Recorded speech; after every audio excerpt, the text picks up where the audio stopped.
Afternoon, everyone. My name is Dakota Brazier, and I am Minister McLeod's Senior Communications Advisor and Press Secretary. Thank you for joining us this afternoon. We are also joined by MPP Rick Nicholls, as well as Kate DeForno, the Executive Director of the Chatham-Kent Victim Services, and Constable Meredith Rhoda of the Chatham-Kent Police Services. Following the announcement, the Minister will be taking questions from the media. If you have a question, please put your name and outlet in the chat bar on the side, and I will unmute you to ask your question. Just as a reminder, it will be one question, one follow-up. I'll now turn it over to MPP Nicholls for some opening remarks. Well, thank you very much, Dakota. I appreciate the introduction, and I really do appreciate those who are on this call this afternoon. And of course, it's always nice to be part of any call with Minister McLeod as well. We go back to actually back since I was elected back in 2011, you know, and of course, as she knows as well, and others, I've always strongly advocated for strong action against human trafficking perpetrators, and as well as you know, increasing supports for survivors. They're not victims; they're survivors. You know, in terms of helping them heal and reintegrate back into our communities. You know, unfortunately, though, you know, the proximity of Chatham-Kent to the 401 corridor tends to lend itself to this form of modern-day slavery, as I call it. And I know that I really appreciate our government's recent commitment as well that builds upon the province's $307 million anti-human trafficking strategy. So again, thank you for everyone for being a part of this this particular, we're doing things differently these days, you know, and unfortunately it's not face-to-face, at least not yet. But again, thanks everyone for being a part of this this Zoom call. And I will now turn it over to Kate. I guess you're up next. Hi. The minister, I'm not sure. Thanks very much, Rick, and thanks very much, Kate and Meredith, for joining us today and the important work that you're doing in your community to protect women, particularly vulnerable women. And let me say this about Rick. He's a valuable colleague of mine. We've been friends for 10 years now, and his commitment to anti-human trafficking is something that I really appreciate. And as a former women's minister, who is responsible for this file, I always would say it takes strong women to support vulnerable women, but just as importantly, or maybe if not more importantly, it's strong men supporting vulnerable women that makes a big difference too. And so, Rick, I want to say thank you for your strong work and support for vulnerable women that need protection in our society. So thank you so much. Look, the issue of human trafficking is a scourge on Ontario. It is a stain, and it is happening for girls as young as 11 years old who have been identified and groomed and then moved into this horrific type of activity and end up having a lot of dependence on the men who have and the perpetrators who have groomed them. Every single community across Ontario is dealing with sex trafficking of women and girls. And I think that that's really important. In fact, when I was women's minister, I had the opportunity to work with many in the law enforcement and survivor and victim services space. And, you know, I was told that in every single hotel in the province, we are seeing sex trafficking occur. And so when I was the women's minister, I referred to this as Ontario's dirty little secret. It was easier for us to avert our eyes or not listen to the story of the tragedies of sex trafficking across Ontario. I led a national conversation with the Minister of Status of Women federally, with our federal, provincial, and territorial colleagues. And I eventually had the opportunity to speak to the United Nations in New York at a seminar put on by the Vatican to talk about this atrocity. But when I became the minister responsible for tourism, I felt I had an obligation to work with our tourism and hospitality sector and our meeting and convention centers in order to bring this to light, because it's happening in every single hotel, as I said, and Ontario is a hub. Our hotels, our resorts, our motels, and short-term accommodations are places where some of these victims are hidden. And so we've been able to work with the sector to help identify what might a victim look like, what might a perpetrator look like, and protocols in place in order for us to work with the victim-led services as well as our police departments. And so I'm pleased to be working on this as one of the 4 ministers on a government, whole of government approach to anti-human trafficking. As Rick said, we had a comprehensive $377 million anti-trafficking strategy that was launched last year. And the legislation that is, if passed, would do a number of things. The proposed legislation would support a long-term provincial response to human trafficking and emphasize that all Ontarians have a role to play in combating human trafficking, because we are talking about vulnerable women who are victimized over a very long period of time. We want to strengthen the ability of children's aid societies and law enforcement to protect exploited children. We want to increase the government's ability to collect non-personal data to better understand and respond to human trafficking. And we would like to provide law enforcement with more tools to locate victims and charge traffickers by increasing penalties for traffickers who interfere with a child in the care of a children's aid society. In my portfolio, we're going to clarify how and when police services can access information from hotel guest registries to help deter trafficking and identify and locate victims, while establishing a regulation making authority to include other types of accommodation providers. And we want to require companies that advertise sexual services to have a dedicated contact to support investigations into suspected human trafficking. Again, human trafficking is one of the fastest growing crimes around the world. And Ontario is a hub for human trafficking, with the most police reported incidents of human trafficking in the entire country occurring within the province in 2019, accounting for approximately 55% of all police reported incidents of human trafficking nationally. The average age of attracting and recruiting a child into sex trafficking is 13 years old. It is the girl next door. And we have an obligation as Ontarians, as legislators, as those in the hospitality and tourism sector, as parents, to stand up against this. Over 75% of human trafficking victims identified by police are under the age of 25. So again, today's announcement echoes what our Solicitor General, our Premier, and our Minister of Children and Social Services has said needs to occur. And as Minister responsible for the tourism and hospitality sector and our meetings and conventions, I want to add my full support for this important work by making the important changes we need to our accommodations and registry. And with that, I'll turn it over to Kate now. Thank you. Thank you. Thank you, Minister McLeod. First and foremost, I need to say that victim services across the province are grateful for this investment in human trafficking awareness and combating the scourge that is human trafficking. We know what's happening in our corners of our communities, and it's absolutely imperative that we get to victims as quickly as possible. And that's what we at Victim Services want to ensure we're able to do. Our highest priority is to wrap services around individuals who have experienced human trafficking to ensure they have the resources at the ready so they're able to leave the situation that they're in.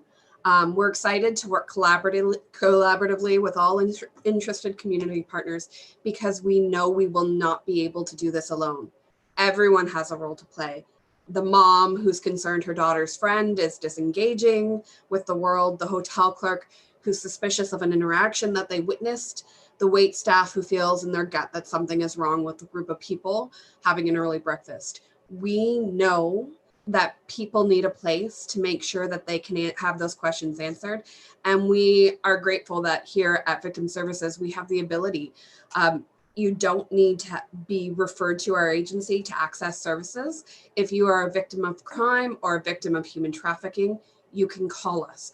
Our service is free, it's confidential, and anyone, whether you're an individual who's experienced trafficking, or you're someone who's simply concerned that you might have witnessed a situation and you want to see what is the right thing to be doing in your community, call us. We will be able to walk you through the process. We will be able to give you the information you need to support and help those individuals who have experienced trafficking. We know this is going to take a holistic approach. We know that we need everybody in our community looking at this.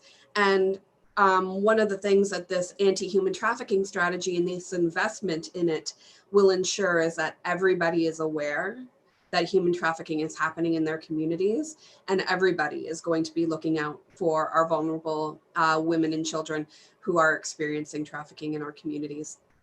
Thank you for the opportunity to talk about victim services and let communities know that we're here to support, whether it's a question about a scenario or you're somebody who needs to reach out to us.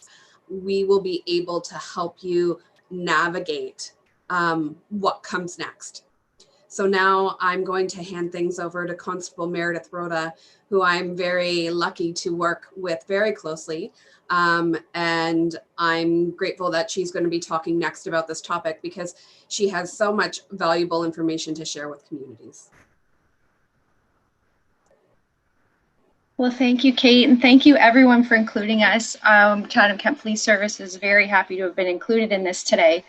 So as we know, Chatham-Kent is an amazing location. It's a great community, but unfortunately, it's also a prime location for human trafficking to occur. We are a seemingly small community, but we're located between, two large cities, 2 international border crossings. We are, there's easily accessible from the 401 corridor, which we know is a hot spot. Traffickers are moving their victims up and down the 401 every day. So we recognize this, we understand that. And here in Chatham-Kent, human trafficking looks many different ways. We've seen it in a domestic capacity, and we've also seen it involving transient sex trade workers coming through the municipality that we've been able to reach out to and speak to, and had an opportunity to try to determine, are you working independently or are you under the control of someone else? And once we're able to determine that, we often access the services of victim services to be on board with us and sometimes come right with us to go speak to a suspected victim and try to make sure that we're able to provide them with those immediate needs being met for them, immediate and long term, because we recognize the importance of it sometimes being one shot to speak to someone who's a potential victim. And time is really of the essence, and it's important that we know what to look for, where to go and look for this. So we've also seen our victims within our own community who were trafficked here, exploited here, and continue to be exploited within our own community.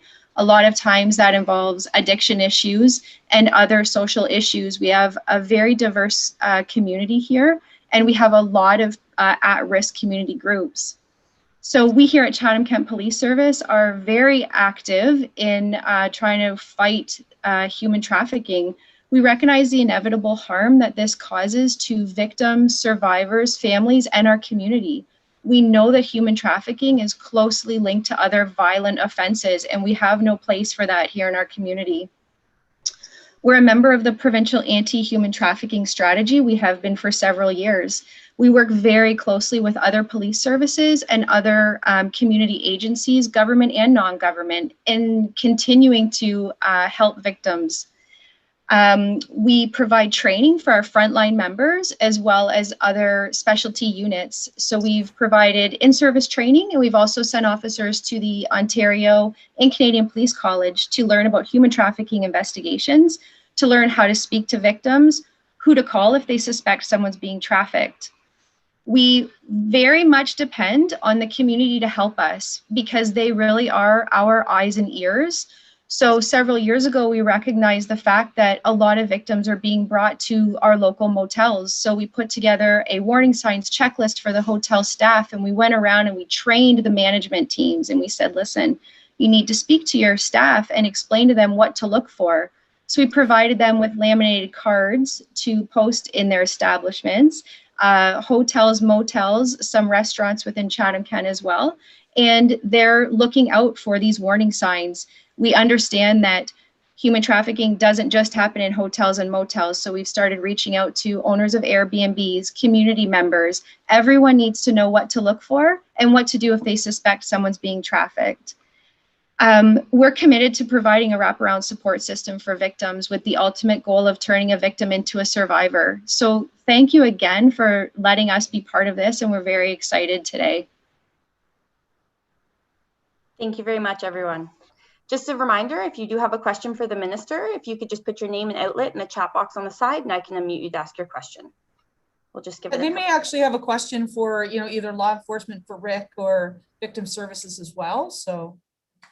Absolutely.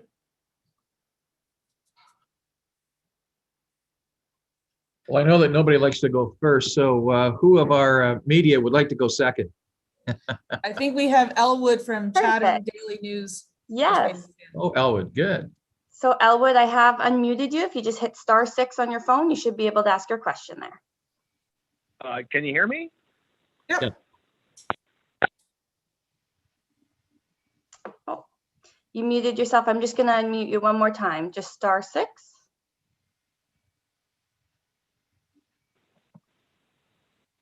Hello. I think, am I coming through now? You are. Yes, you are. Go ahead. Okay. My question is for the minister. You mentioned early on in your talk that all Ontarians, you know, have a role to play in combating human trafficking. Can you talk a little bit more about what you'd like to see the average person do if they notice something a little untoward? Well, look, I think both Kate and Meredith talked a lot about it. So a couple of things. You know, if you see a young girl with an older man and she looks frightened, you know, that's an alert sign. If you see a young girl, as Meredith said, I think it was Meredith, but it might have been Kate, talk about a young girl that might be withdrawing and moving away from her friends, but doing things that are different. Those are signs. And one of the things when I was women's minister that I talked a lot about were the stories from many of the victim services or group I work with closely in my own riding, Voice Found, is finding out the stories of the girls. And in one case, it was a girl in my own community who came from a prominent family who, you know, her parents were really big into hockey.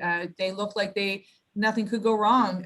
She was eventually trafficked after she had been groomed by a much older man who looked a little bit younger, provided her with many gifts that her friends couldn't afford, eventually got locked up into an apartment and was raped on a number of occasions by multiple different men.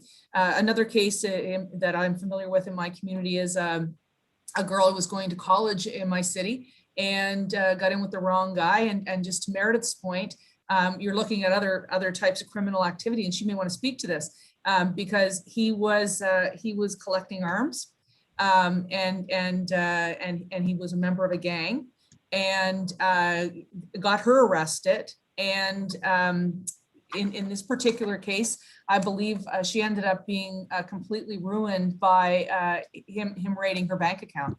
And so these are some of the anecdotal stories that I've been able to share, you know, in my various speeches over a period of time. But you're looking at people that could be part of guns and gangs, identity theft, other types of fraud, and we really have to be on the lookout. But I think I'm going to turn this over to the experts who can speak more specifically about some of the things that have happened in your own community. And so maybe Meredith, if I could start with you about some of the other criminal activity, and then over to Kate to talk a little bit about maybe an example or two of what has been seen in your community.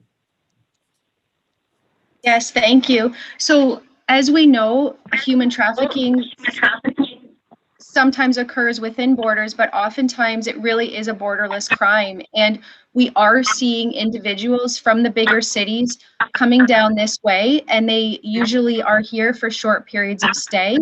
And through investigation, we're able to determine that most times the people involved, whether it be a victim or a potential victim, or their suspected trafficker or other associates, are very much linked in with organized crime, guns and gangs, robberies, sexual assault. It's very serious. And, you know, a lot of times people think this isn't going to happen in this small community, but it is, because human trafficking really is a borderless crime. So again, as I mentioned, we have seen more of human trafficking situations that were domestic related, that included people who were involved in a relationship prior to, but we also have the other ones that were recruited specifically for the purposes of exploitation, which really is what human trafficking is all about, is exploitation. And to add to that, I think one of the things that we see a fair amount at Victim Services is that there is something being used to exploit that individual. So in a lot of cases, we might see that it's drugs. So the individual who might be exploiting the young girl is actually their drug dealer. So they have an addiction and they're being exploited because of their addiction. And that's something that we see a lot of. And that goes back to the comment about the mom keeping an eye out for her daughter's friends. You know, that daughter might be withdrawing because she might have an addiction issue. She might be connected up to something. So making sure you ask those questions, that you trust your gut when you see a situation, particularly as it relates to, as Minister McLeod said, a young girl hanging out with a much older man, and there seeming to be a power imbalance between that relationship, or a hotel clerk that witnessed a bit of a fight between two people in the lobby and it's just not sitting right in their belly. Call police, number one, absolutely call police. But that mom, if she's just got some concerns and she's a little bit worried, she can absolutely call Victim Services. One of the things that we often see at Victim Services is that a human trafficking victim might present as a sexual assault. So they've called us because they want to talk about a sexual assault and get some supports around that. And we are more than ready and happy to assist and support with that crime. But as we get going into the conversations and as we build the relationship, we might tease out a bit of information that leads us to all of a sudden be able to connect that this isn't just a sexual assault and that it's a human trafficking situation. And we continue to work with them through that process. One of the things, like I've already said, our service is free and it's confidential. So a human trafficking survivor, if they're not necessarily ready to go straight to police, but they need some help in the community, they absolutely can call us, and we don't have to have necessarily police involved, and we can still continue to wrap supports around that individual. And that is our priority, is to see the cases come forward, because we know it's happening.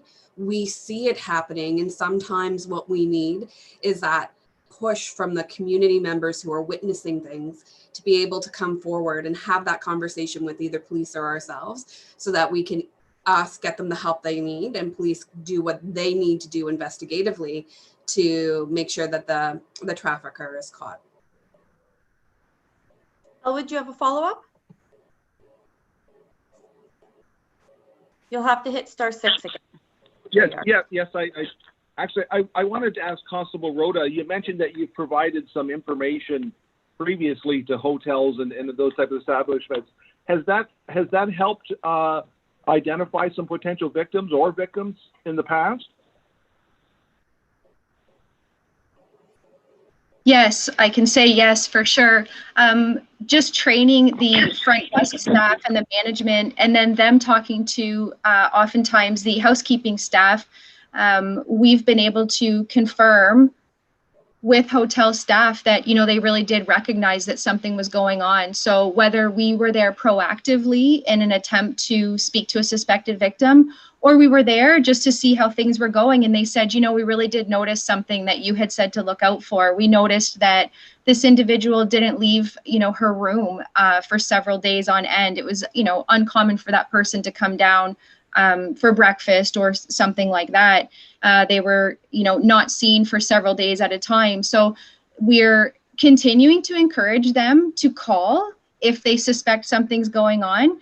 But it's really having to push that constant reminder to the community that if you feel like something isn't right, it's not right, and make the call. And sometimes people are apprehensive. They're not sure. They say, you know, we weren't sure if we should have called or not. And in hindsight, they say, I should have called, you know. So we really want to encourage people to call, and, you know, whether it's a call made to police or victim services, and then those people can determine what the potential victim, suspected victim, may need. Thank you. Just a reminder, if there are any questions from media, if you could put your name and outlet in the chat box on the side. We'll just give it a couple moments before we go back to the minister for closing remarks.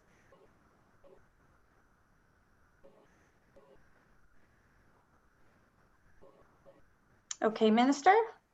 Right, thanks, Dakota. Thank you so much, Kate and Meredith, and MPP Nicholls. I know had to run to go vote in the legislature. He's on the cohort this week. Again, I can't stress enough how important it is for us to keep our eyes and our ears open, particularly as it comes to young women who may or may not, appear to be trafficked. This is Ontario's dirty little secret, and it is a borderless crime, as has been said. And unfortunately, on the corridor, on the 401, it is a hub. And so are hotels, motels, resorts, and short-term accommodation rentals. So, I think today is an important step for us to get this message out across the Chatham-Kent and the Windsor area to make sure people keep their eyes and their ears open, as I say. And I see Mr. Nicholls is back from his vote, and I'd like to turn it over to him for some closing comments. Thank you very much, Minister. Yeah, I had to, our government whip, he had that whip out. We had to get down for that, but it's all good. Again, I want to thank everyone for being a part of this. I apologize, I had to slip away for a few moments, but you know what? This is modern day slavery, and we know that. And as a father of a beautiful daughter, and now as of a week and a half ago, a beautiful baby granddaughter, a little Shiloh, this whole thing of human trafficking scares the daylights out of me, and it should, but I say that in a positive way, because I can take a negative and turn it into a positive in terms of getting the word out and helping other parents, grandparents, and even our young ladies and even young boys, become more aware. As the minister knows, I held, and I was grateful. Meredith, you've attended, I believe, two of my seminars in Chatham. And the last one was a real big one. We had over 600 people there. And Kate, were you at that one as well, weren't you? So again, I so appreciate, the willingness and the help that Victim Services, our Chatham-Kent Police Services, even our OPP, and other organizations in the community are so willing to again help me in the Chatham-Kent Leamington area get the word out.